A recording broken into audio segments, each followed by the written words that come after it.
खित्ते में जारी कशीदगी की वजह से वैसे ही आलमी मैशियत में कुछ एक मायूसकुन या कुछ गिरावट की सूरत देखी जा रही है। इसी तरह दुनिया भर के स्टॉक एक्सचेंज भी जो है वो इस कशीदगी की वजह से सख्त मुतासर जो है वो नज़र आ रहे हैं। ताहम जैसे जैसे सूरत नॉर्मलाइज की बेहतर होती है और बातचीत का अमल जैसे जारी रहता है, तो स्टॉक एक्सचेंज में जो है वो कुछ बेहतरी के आसार भी जो है वो नज़र आना शुरू हो जाते हैं। कशीदगी की वजह से आलमी मईशत पे क्या असर मुरतब हुए हैं, इस पर भी हम बात करते हैं। हमारे साथ मौजूद हैं एहसन मेहनती, इनसे बात करते हैं। अस्सलाम वालेकुम।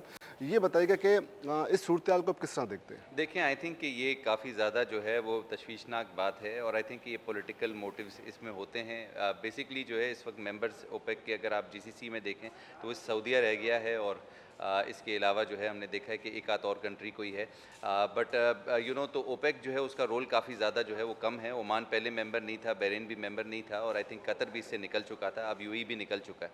तो आई थिंक कि जो इसके अंदर जो आगे आने वाले वक्तों में देखा जाएगा कि इसका लॉन्ग टर्म इम्पैक्ट क्या है। इनिशियली जो है इस वक्त ये देखा जा रहा है और सुनने में ये है कि 1 मई से जो है ये एग्जिट होगा और आई थिंक कि उसके बाद देखेंगे कि सप्लाई लाइंस किस तरह से डेवलप होती हैं। जिस तरह से यूएस सबसे बड़ा प्रोड्यूसर है, तो आई थिंक कि पैसे पहले भी जो है ओपेक जो है इतना इफेक्टिव नहीं था। आई थिंक कि ऐसे डिसीजंस लिए गए तो इसमें कोई पॉलिटिकल मोटिव है और इन्वेस्टर्स जो हैं इसको स्ट्रिक्टली जो है मॉनिटर कर रहे हैं कि इसका आउटकम लॉन्ग टर्म में क्या होगा। अच्छा, पेट्रोल की कीमतों को आप किस तरह देखते हैं फ्यूचर, इस सूरत हाल इस ऐलान के बाद? देखिए, पेट्रोल की कीमतें जो है वो बढ़ रही थी और बढ़ रही हैं। उसकी वजह जो है यूएस ईरान के तनाज़ात हैं। आई थिंक कि वो टेंशन्स अगर कम होते हैं तो अचानक से जो है हम देखेंगे कि फौरी तौर पे ऑयल प्राइसेस जो है उसके अंदर कमी देखी जाएगी। तो इन्वेस्टर एक्सपेक्ट कर रहे हैं कि रिजॉल्व हो जाएगा, वॉर के इश्यूज रिजॉल्व हो जाएंगे और ऑयल प्राइसेस नीचे आ जाएंगी, जिसकी वजह से जो है इन्वेंट्री बिल्टअप भी बहुत ज़्यादा पाकिस्तान के अंदर भी नहीं हो रही है और ग्लोबली नहीं हो रही है। कि वी आर एक्सपेक्टिंग कि ये अर्ली आउटकम इसका पॉजिटिव हो जाएगा और सप्लाई लाइंस जो है वो अवेलेबल होंगी। इन केस अगर ये अवेलेबल नहीं होती तो टेंशन्स अगर बढ़ते हैं तो आई थिंक कि ये काफ़ी ज़्यादा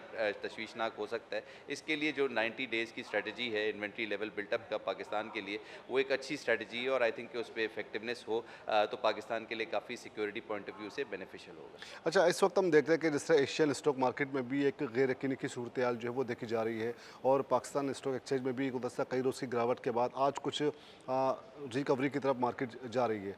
इन फ्यूचर आप किस तरह देखते हैं अगर इसी तरह की सूरत हाल रही तो? देखिए, इसी तरह की सूरत हाल रही और अगर ऑयल प्राइसेस बढ़ती रही तो इन्फ्लेशन हम देख रहे हैं कि 10 से 12% तक चली जाएगा। अगर 10 से 12% तक इन्फ्लेशन चली जाती है तो डिस्काउंट रेट के अंदर मजीद इजाफा हो सकता है और अगर मजीद इजाफा होता है तो मार्केट में प्रेशर देखा जा सकता है।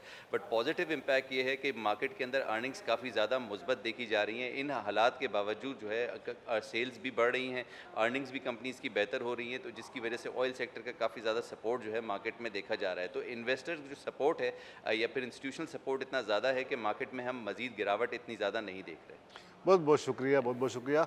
कि कहा जा रहा है कि अगर सूरत हाल में मज़ीद कुछ बेहतरी आती है तो यकीनन अच्छी खबरें सुनने को मिलेंगी। हम मज़ीद बात करते हैं इस पर। हमारे साथ मौजूद हैं जो है वो एक्सपर्ट शहरियार भट्ट। आइए इनसे भी बात करते हैं। शहरियार, ये बताइए कि एक मूव हमने जो गुज़श्ता रोज़ हमने देखी, इसको आप एक सियासी मूव देखते हैं या वाकई में कोई जेन्युइन इश्यूज़ थे? ओपेक जो है इस वक्त डिमांड एंड सप्लाई क्रिएट करते हैं ऑयल की पूरी दुनिया में। इस वक्त हम देख रहे हैं कि तकरीबन 80% जो रिजर्व हैं ऑयल के ओपेक हैंडल कर रहे हैं और फिर 40% जायद प्रोडक्शन कर रहे हैं। मशरक़ वस्ती में जो जारी जंगी कशीदगी है उसके सियासी तौर पर मुद्दर असरात अब हमारे सामने खुल के सामने आ रहे हैं। जो इख्तलाफात हो रहे हैं उसके बाद यूएई ने ये इंतहाई कदम उठाया जिसका इम्पैक्ट इनिशियली तो हमने देखा कि वर्ल्ड मार्केट्स में काफ़ी नेगेटिव हुआ। ऑयल प्राइसेस काफ़ी ज़्यादा बढ़ गए, 100 बैरल पे आ गए और गुज़िश्ता 2 माह की हाईएस्ट प्राइस के ऊपर इस वक्त ट्रेड कर रहे हैं। इसका इम्पैक्ट शॉर्ट टर्म में तो थोड़ा पैनिक सेलिंग में और इस तरह आप देख सकते हैं, लेकिन इन लॉन्ग रन अगर अपनी प्रोडक्शन बढ़ाते हैं तो हो सकता है ऑयल प्राइसेस नीचे आए और ओपेक का मुस्तकबिल इस वक्त खतरे में नजर आता है।